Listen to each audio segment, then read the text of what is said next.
Ito nga bang Magnolia Chicken Templados ngayon ay kinokonsidera na nakunin ang 6'10" center na si Mario Barasi.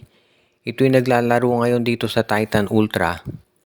Pero ready na raw gumawa ng move ang Magnolia para makuha ang serbisyo nito. At mukhang ang ang pinaplano daw ngayon nitong Magnolia Chicken Templados talaga ay siguraduhin na makukuha ang nasabing player sa pamamagitan ng isang trade offer kung saan baka ibigay raw ng Magnolia ito si Rafi Verano na kapalit nito si Barasi o di kaya naman isang future draft pick ang ibibigay ng Hotshots para dito. Hindi naman kasi masyadong nabibigyan ng minuto ito si Barasi, so hindi yan makukonsider na isang player na mataas ang trade value, so baka yan talaga ang kunin ngayon nitong Magnolia Chicken Templados Hotshots. Kung sakali na matuloy yung pag-acquire dyan ng Magnolia, talagang dito natin masasabi na magiging isa na sila doon sa mga teams na magiging mas ready pagdating dito sa mga susunod pa na pagkuha ng mga top players. At syempre, alam natin na ang objective talaga nitong si Coach L.A. Tenorio naman ay manalo ng kampeonato. Syempre, medyo din na downplay nila yan, pero alam natin lahat, yan talaga ang pinaplano nitong si Coach L.A. At mukhang kapag ito'y nagawa nila ng paraan, kinakailangan talaga nila na masiguro na yung pag-acquire nila ng mga talents ay as soon as possible magawa na nila. At mukhang itong si Barasi ay isa doon sa mga project players na gustong sabihin nating kunin ni L.A. Tenorio para mapalakas pa itong Magnolia.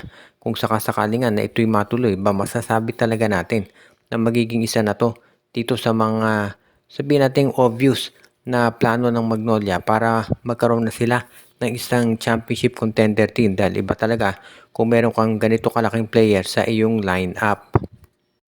Ang Converge Fiber XS naman ngayon ay maganda ang nilalaro. Siyempre, kagagaling lang nila sa isang magandang panalo kontra dito sa Barangay Ginebra.